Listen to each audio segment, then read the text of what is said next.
Good morning and welcome to Homepage, a public affairs feature of 93.7 K Country and Wind FM 92.5, 95.5, and 107.9.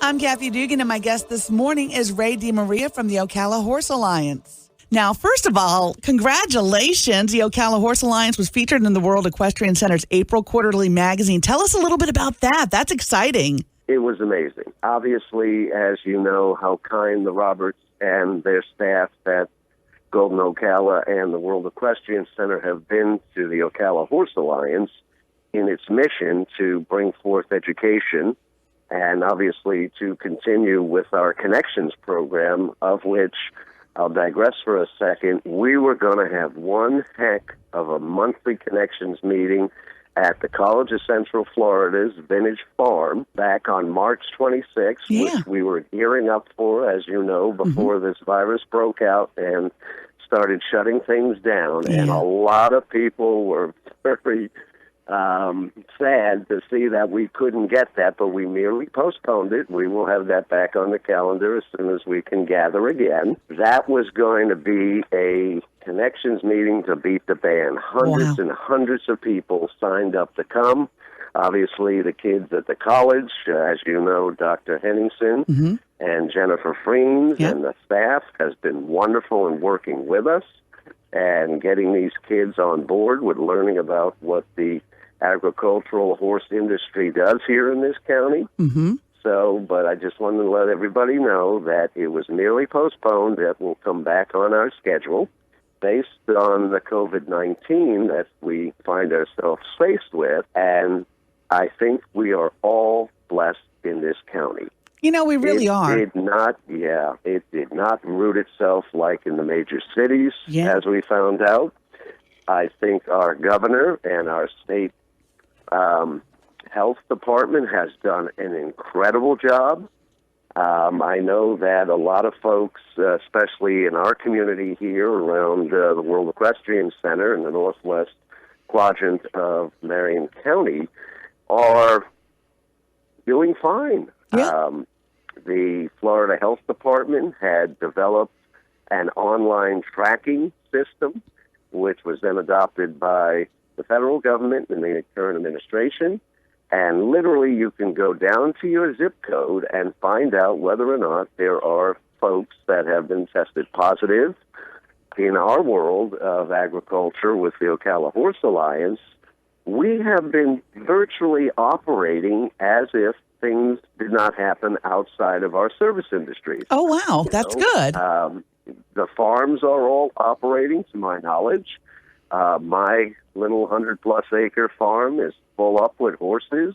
Wow. We do keep everybody with the social distancing and the CDC rules. Trainers are coming. Riders are coming. Horses are getting trained and fed and cleaned and let out in the fields every day. That's wonderful. My neighbors, obviously a lot who are members of the Alliance, from Mr. Pat Pirelli. We all know Pat. We know Pat, yes, the horse whisperer. Yep, that's correct. Yep. And our last time with you, Kathy, was most enjoyable. It was. I thought Pat we had fun. Really explained well what we created with the Alliance and how well it has been received since we saw you last. It is amazing. People have really been gracious and kind, and the memberships continue to rise, even though we have this COVID-19. We have taken this last month and a half of time off and been working on new programs for everyone. So things really here have not changed all that much outside. We can't get together and meet. Sure. So we do it by phone and by computer. Good. And like I say, a lot of my neighbors who are in the thoroughbred world, the three-day eventers, the Grand Prix riders, the hunter jumpers, these farms are still operational and still moving forward. All of our sponsors, as you know, Berentini and Tribute Feed, and Larry Pruitt of Shadow Trailer, and Sean Lamont, we are in constant contact every week.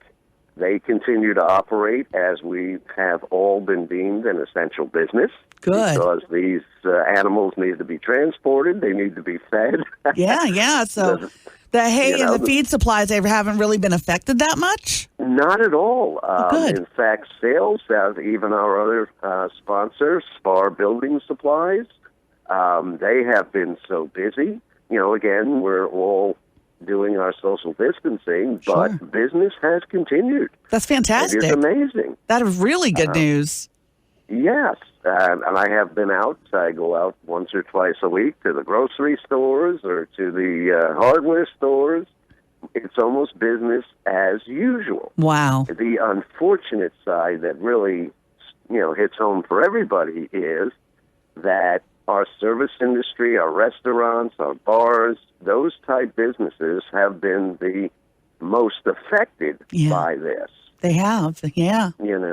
So I believe, though, over time, that with the help of the federal government and the state, that we will get to the bottom line of how to control this virus, how to eventually eradicate it, which we are hopeful for. Oh, yeah. And I know that they've been working hard on the rapid test kits. As you know, I come from the professional sports world early in my life and career with hockey. Oh, yeah. And I've been in touch with our major league sanctioning bodies, and they are all chomping at the bit to get back to playing. Oh, I bet. And have asked this old man, because of the years in broadcast television, how I look at it from that standpoint. And I said, to me, I believe that the arena industry, meaning basketball, hockey, and indoor, with 18 to 20,000 seats, could probably open first in a way if these test kits do prove 100% that those ticket holders are not infected or a carrier. Right. So that's what we're all waiting on. And that then comes right back to our backyard. And Absolutely. That is all the beautiful horse events that we could not finish out our season. As you know, the Hits Million was coming. Yeah. And everybody was gearing up for that. We were lucky to get Live Oak in.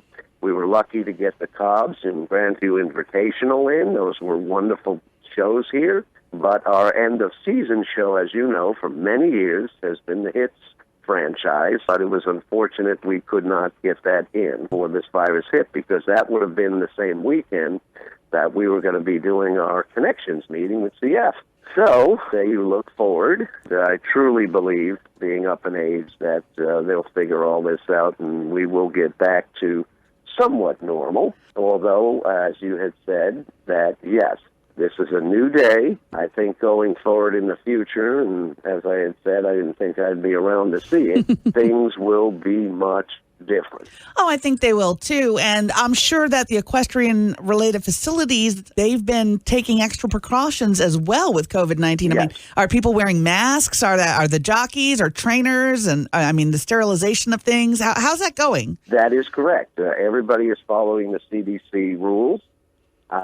So, as you know, in the thoroughbred world, with the jocks that are the workout jocks for these animals, they are keeping distances. They are getting on their horses and riding. They are not packed, a lot of packed horses on track at the same time. So, yeah, they are following what the guidelines are, and it's working nicely. I can't believe no Kentucky Derby for the first time in 150 years? Or so? 140-something years. That is correct. I believe 144th or 45th. As you know, I was one of the early directors of that back in the 1970s. Wow. If you look across the board in every other genre of the horse industry, again, as long as there is no attendance by the general public, those sports can continue. I believe that some of the racetracks have been operating. I do have on my staff here at Highland Oaks Farm a gentleman who is one of those jocks that works horses out every morning, and he has said that horses are coming in and off the track. So they, again, I have not been myself, from what I have heard, that they are still having races somewhat. Yeah, some of them have been doing that, but no spectators. You can't. That's a big part of it. The big part of the fun is the spectators, and I'm sure they missed that a lot. Now, the Kentucky Derby looks like it's been moved to September 5th. That's tentative. Tampa Downs is still racing through May 30th. There was word that they may have to shut down, but I guess everything's fine there. They delayed the Belmont, and they're still discussing what's going to go on up in New York and Saratoga. Now, there were a couple of Kentucky tracks that had positive cases of COVID-19, Turfway Park and the Thoroughbred Center in Lexington. So they were affected by that. So I could see where maybe with Kentucky having some cases in the horse industry that they would put off the Run for the Roses. That's totally understandable. And hopefully when they get that up and going again, there can be spectators, because that is such a big event for everybody to, I see pictures, I see movies. I mean, it's legendary to go to the Kentucky Derby or have Kentucky Derby parties. That is correct. And like you're saying, just about every corner of the world has been affected, especially in the sports industry. Yeah. Because you're absolutely correct. Coming from that world, the owner of the facility depends highly on the general public coming in ticket sales, in concessions. You have a lot of ancillary folks, again, in the service industry that have been affected because they service those tracks. So that's a big loss in revenue. There is no question. And that's across the board. So, but when you get back to the roots of what the Ocala Horse Alliance is about, and it is about the horse, we have seen, again, that the industry continues to do what it does on a daily basis, because you're dealing with live animals. Right, right. And just because this is a human virus, and I have not heard any incident that horses are catching it. No, I haven't heard anything on horses. Just that one pug that I heard about recently, a dog, and a couple of cats. But, yeah, I haven't heard anything about horses getting it. Exactly. So, that's why I say we're blessed. I believe that God has a plan, as they say. But going forward, I believe the agricultural industry is going to continue what it does. I mean, we haven't seen the stopping of production of produce, meats, eggs, everything continues, dairy, as normal. Right, in fact, I was reading the other day, Kathy, which so excited me, that one of our industries, known as Publix, our shopping center, had literally announced that they've been buying up all of the products from the farmers that normally would be serving our schools, because the children can't assemble in school for lunch, and donating that. Isn't that amazing? That is absolutely amazing. Yeah. What a great company. It was just horrible at first to hear about how dairy farmers were having to dump gallons and gallons and hundreds of gallons of milk that they couldn't use, and they were tilling over vegetables that were rotting in the fields, and it was just devastating to hear. And then for Publix to go, no, you're not doing that anymore, straight out of Lakeland from their corporate office. They're like, no, we're going to buy it. We're going to distribute it. We're going to help people. And they're helping, twofold. They're helping people who need the food, and they're helping the people who are growing and cultivating the food. Right, and donating that to the food banks for the folks that have been hard hit by this, that have temporarily or permanently lost their jobs. Sure. So I was just elated to see that. That was such good news. The good news stories that are coming out of such a devastating pandemic, they amaze us all the time. All of these people, you're seeing how good people really are at a time like this. In keeping with that, the Ocala Horse Alliance will be announcing in the next few days that we are setting up for our folks here in Marion County a very wonderful little program. Ooh, what is it? What is it? You're not going to tell me yet, are you? I'm going to let you think a little bit. Okay. Now, we are creating an emergency feed fund for horses program. Oh, that's wonderful. For those folks who have horses in our county who are struggling, we are putting together the emergency feed fund, of which they can go to our website, ocalahorsealliance.com, and they can sign up to get a grant if they are in dire need that they need grain or hay for their horses. That is wonderful. because there are people who really need that help right now with their horses, and a lot of them don't know where to turn, and you're giving them a place to turn now for that help, for that assistance. Yes, and Wow. we thought long and hard about how we could, as an alliance, pitch in and help during this crisis keep the horses safe and keep the folks that own them afloat so that way they don't starve. Oh, that is fantastic news to hear. That is going to be so helpful, and they can go to your website to find out more about that. Now, what's going on with the people who work with the horses? You've mentioned some of them. What about farriers? Farriers are still very much in need, I take it? Oh, absolutely. The farriers, the veterinarians, the hospitals for horses, the clinics are all open and operating. They are all essential businesses because of our industry, Yes. because our animals are they're living creatures like us. Right. From the first moment of this virus and the putting together of the safe practices, the agricultural community was deemed an essential business, and all of the supporting business in the agricultural world as essential. Nice. And that is your feed, your hay, your grains, your medical. So we have not been affected in that way to where we had to shut down operations because, like you said, these are living, breathing animals. Yeah, yeah. Do we have any idea of when we may be able to start doing some of these events here again in North Central Florida?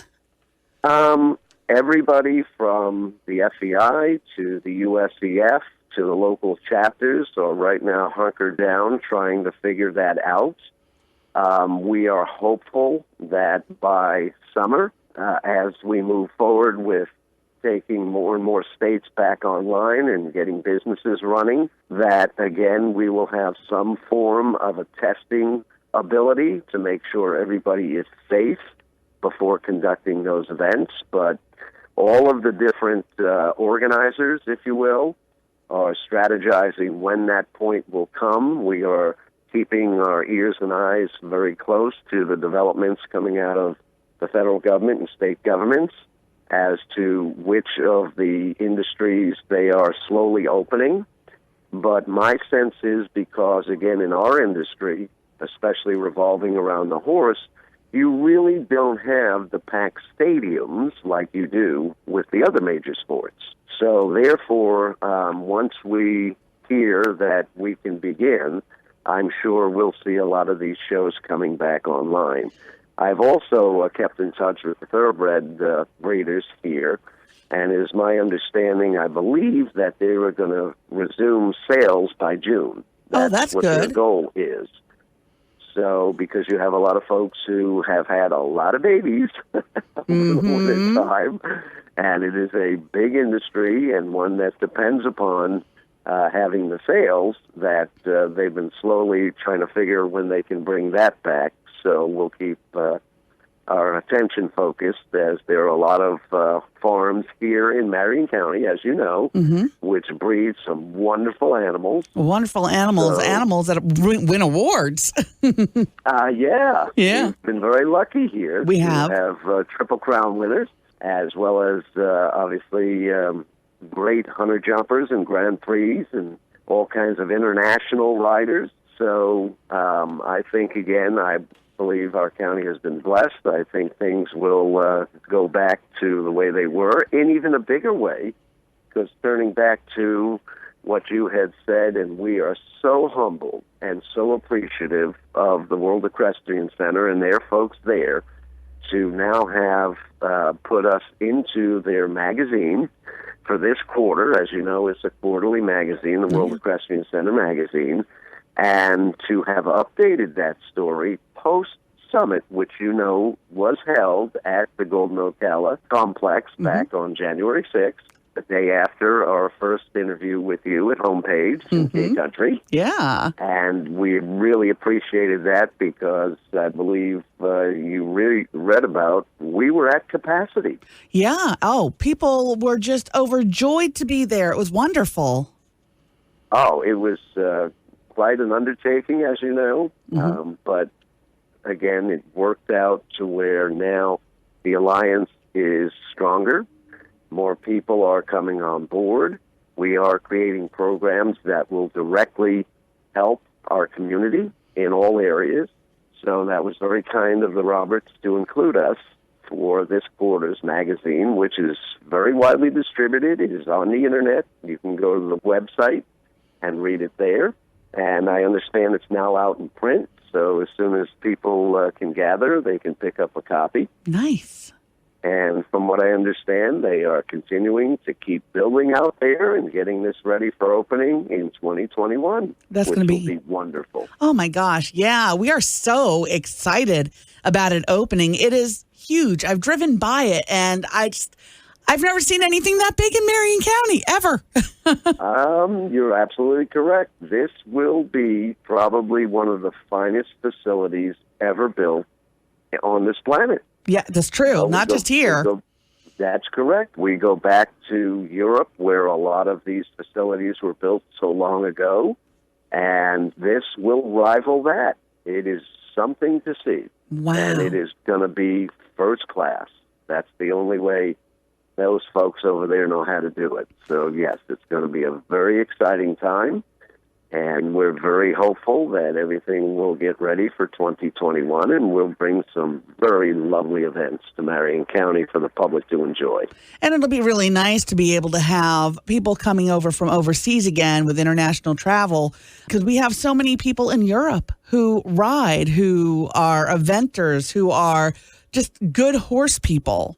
Turning to that subject, we have seen, just before this COVID-19 breakout, an amazing amount of international folks buying farms in and around our community here in Northwest Corner. Mm-hmm. It was amazing to watch, and I believe that's going to be something to look forward to in the future, as a lot of them started coming to Marion County last year, believe it or not. Wow. Our little farm here has been full up since last winter with international folks that wanted to get a facility to where they can bring their horses and start getting ready for the opening.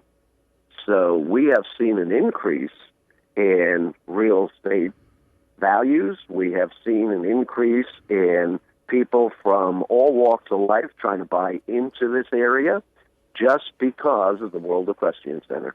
It's going to bring so many jobs right here to Marion County and to all of North Central Florida. People will travel to work there, hour or more away. They'll travel for that. It is going to be an economic engine. As you know, right now we are the largest economic engine in the county. Yeah. And it's only going to grow even bigger.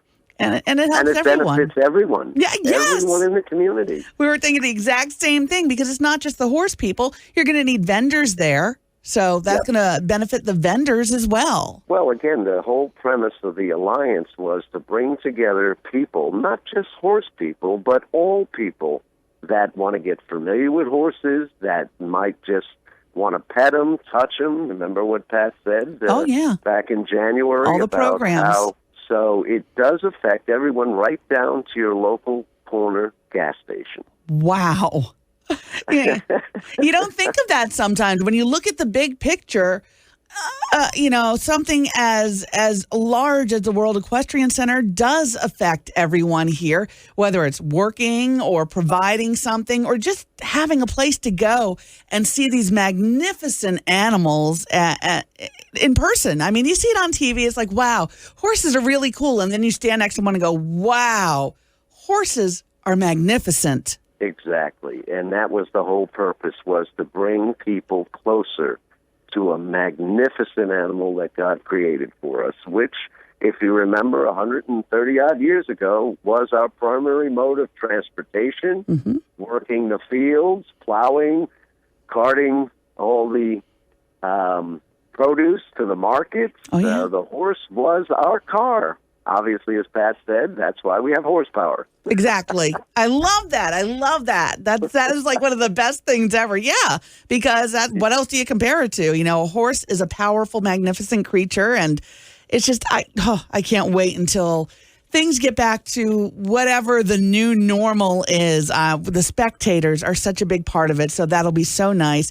And fingers crossed, we'll be able to get eventing back, and we'll get the Run for the Roses going when they're planning for it. And we'll be able to get people back to work so they can afford to take care of their horses. You know, just the general horse owner. Not everybody in the area is a farm owner, but they may own a horse. They may keep a horse at a farm, and they just want to get back to work so they can take care of their animal and enjoy them. That brings us to what you had mentioned earlier. We have been working very closely with our folks at the Marion County Public Schools Department of Elementary Education. So we are moving forward with the Black Stallion Reading Project, which is very exciting. Mm-hmm. That is moving forward nicely because that is going to be a part of the curriculum going forward in 2021. Nice. As we know, our children have had a lengthy vacation from school, but they are continuing homeschooling. Yeah, it's not quite the same. So we are also preparing ourselves for this new normal, that if we have to do the program electronically, we have the ability to do that. That's fantastic. Yep, we're working with Tim Farley, Walter Farley's son, of the author. Mm-hmm. They do have the electronic book, so that if we have to go that route and we can't have the kids in class, that they will be able to read it online electronically. As you know, that each one of our fourth grade kids in this county are still going to get their book. Good. We will make sure of that. Mm-hmm. But if it cannot be in a classroom, then they're working on, obviously, an online curriculum for the Black Stallion. Whatever we need to do to make it work, right? That is correct. So, as you say, whatever new normal is going to be, thank God we have the electronic world. Mm-hmm. And this is going to be a program that really starts to educate all our citizens to what we do in the world of horses. And it's about the horse. That's the whole thing. It is. And getting people to connect. We have also found, Kathy, that during this downtime, that a lot of our members and a lot of our sponsors and businesses in the horse community have still been connecting by computer and by phone. Sure. Which is wonderful, because the connections, that was, again, as you remember, every month, once a month, 12 months a year, we get together on a facility that is exclusive, where people would not be allowed normally to gather and connect with each other and share stories, share business together, look for new ways to do things and come up with ideas. That has continued. We are amazed. That's wonderful. See, technology isn't that bad. It's a good thing. If used properly. Yes. There you go. You got to put that little note at the bottom. If used properly, electronics is great. Yes. Sometimes you need to tell the kids to put down their phones and their computers, but, it is used for good things. Right. And then there's that old verbiage from my years, coming from the days of black and white to color television to electronic television, because we're all film people, is anything with electronics can go wrong, will go wrong. That's true. That is very true. We see it way too much, don't we? Yes, we do. And then when it doesn't work, we get angry. Yes, we do, and we blame it. What's wrong with this? It's usually the user that's messing up, though, I found. Well, that's what we used to say in the old days, right? When they started with all this electronic gear and all these cameras and everything else, and us old film guys would say, no, I don't want that video camera. Give me the film camera, because if that thing breaks, I need 3 technicians to figure out how to make it work. At least a film camera, I can still wind it by hand. There you go. You got to be smarter than what you're working with. Well, Ray, thank you so much for being with us once again. You are always such a fun person to have on our show and to speak with. And our listeners, they were asking about, what about the horse industry? What about the horse industry? And I'm like, you know what? Ray DiMaria, he knows about the horse industry. So you were my go-to guy. Oh, I appreciate that. And one more thing your listeners should know. Mm-hmm. They can donate, if they'd like, to the emergency feed program that we're establishing by going on our website. And when they become members of the Alliance, remember Pat said it's all for that big dollar amount of $10 to join. I know. That's not bad. Larry Pruitt and Shadow Trailers built a trailer as a giveaway for the Ocala Horse Alliance members. This December will be the drawing. So if they sign up and become a member, they will automatically be entered to win a horse trailer sponsored by Shadow Trailer World. My guest today has been Ray DiMaria from the Ocala Horse Alliance. Homepage is presented as a public affairs feature of 93.7 K Country and Wind FM 92.5, 95.5, and 107.9. Your comments are always welcome, and you can email me at homepage@ncfmgroup.com. You can also listen to Homepage by going to our websites at 937kcountry.com and windfm.com. I'm Kathy Dugan. Please join us again next Sunday for Homepage.